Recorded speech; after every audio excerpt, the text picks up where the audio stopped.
Hello everyone, welcome back to Brain Power classes. Today we are going to continue with the second part 2 of our class 12th economics, chapter 2, utility analysis. We are starting with the law of diminishing marginal utility in this video. So let's begin with the introduction. So the law of diminishing marginal utility was first proposed by Professor Alfred Professor Gossen. You can see here Professor Gossen, but was discussed in detail by Professor Alfred Marshall in his book Principles of Economics, published in 1890. This law is based on common human behavior.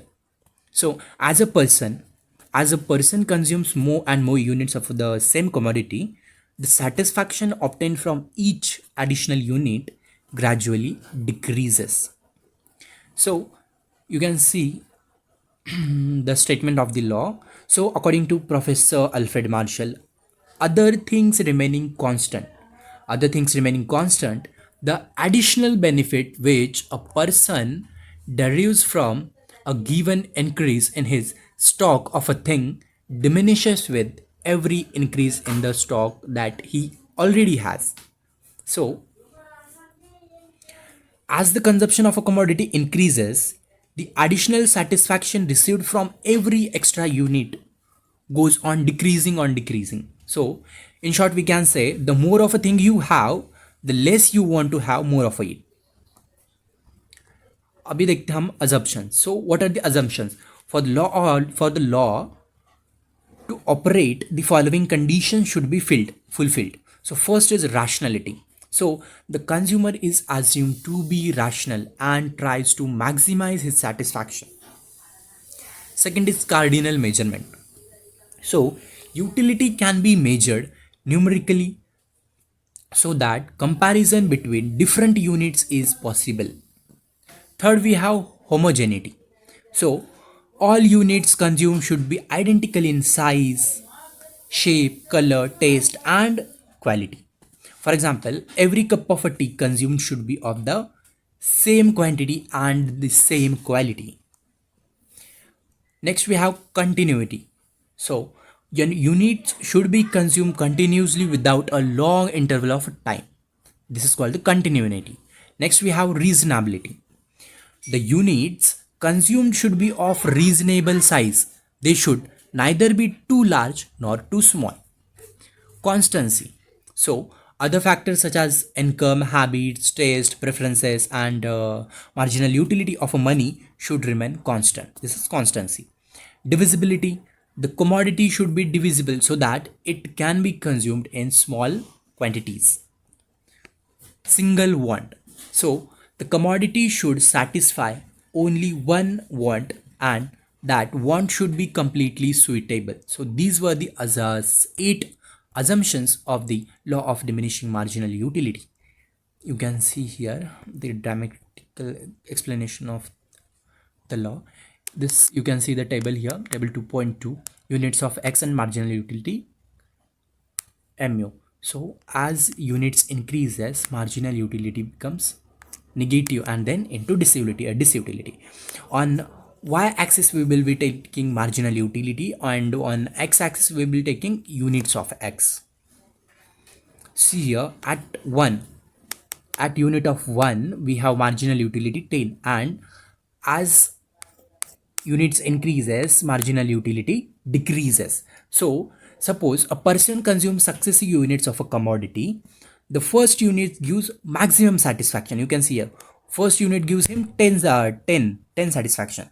So the second unit gives less satisfaction, the third unit gives still less satisfaction. Marginal utility continues to decline with every additional unit. So at a particular point, marginal utility becomes 0. You can see at 6, at unit of a 6, marginal utility is 0, and beyond this point marginal utility becomes negative and creates dissatisfaction.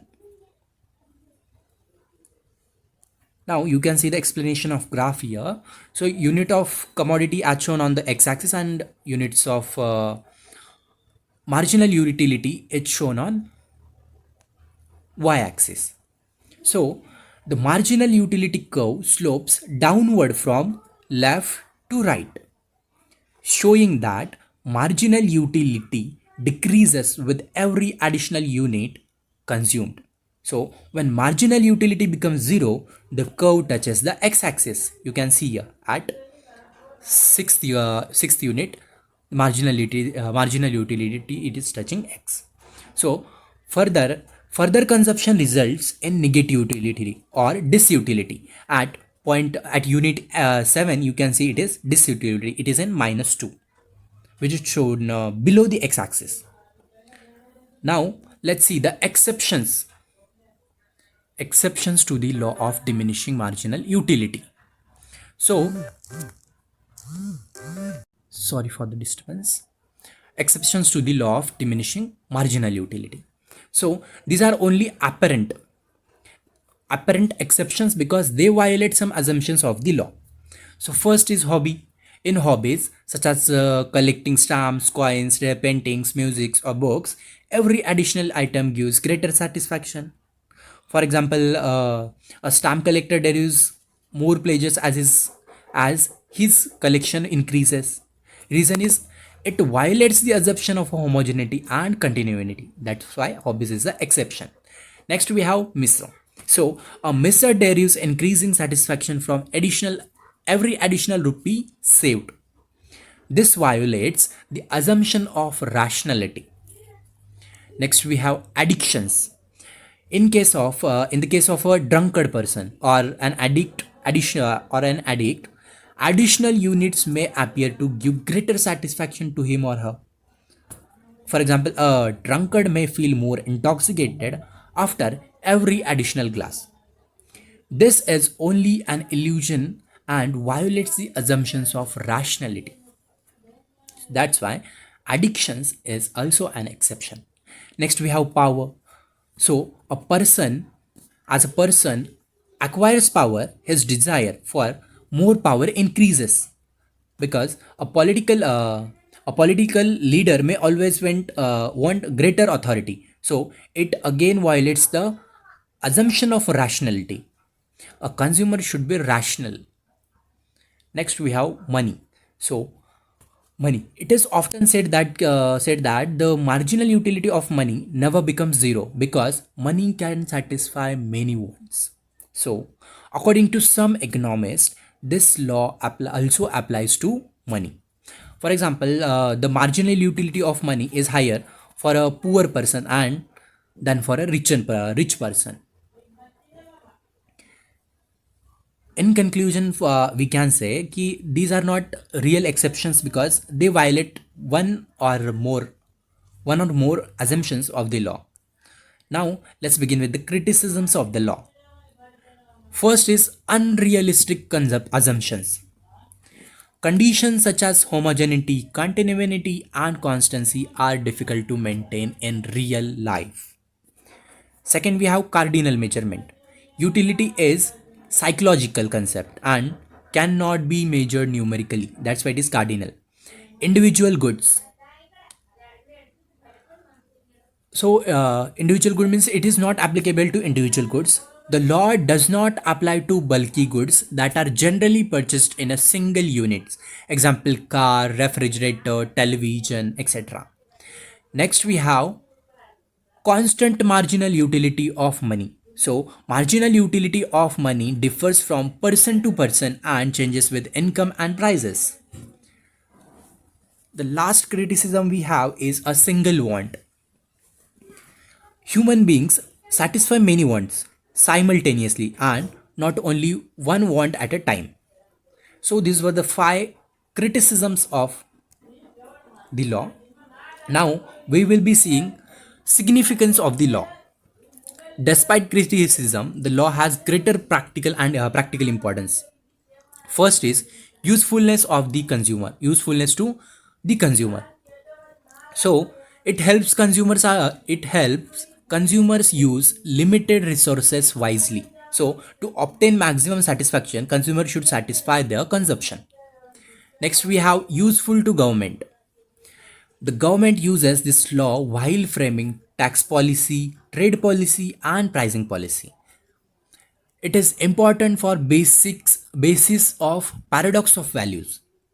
The law explains why some goods with high usefulness have low exchange value and vice versa.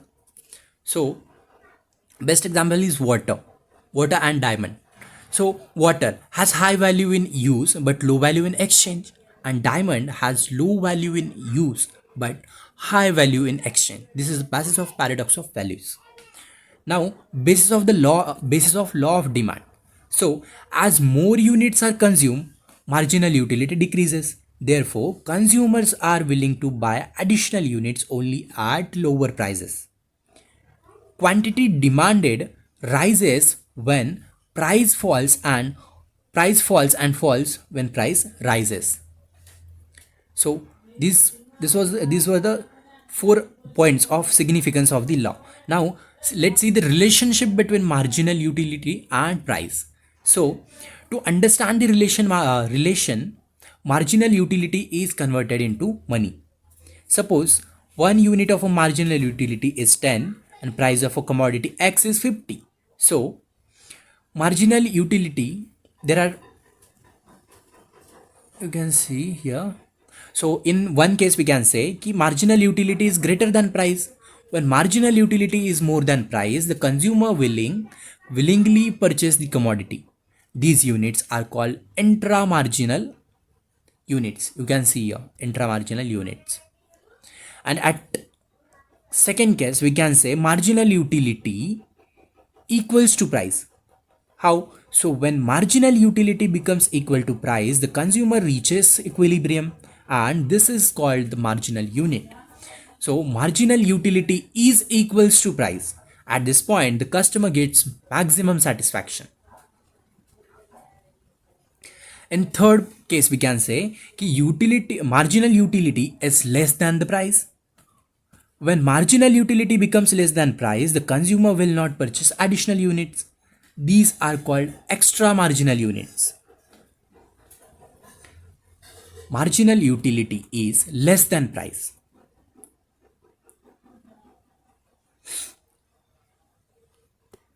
So in consumer equilibrium, we can say a rational consumer attains equilibrium when marginal utility is equal to the price. So at this point, maximum satisfaction is achieved and further consumption is avoided. So we completed with the chapter. In second part, we completed the whole chapter. See you in next video. On exercise, we have already uploaded the video and explained all the question and answers and given from textbooks only.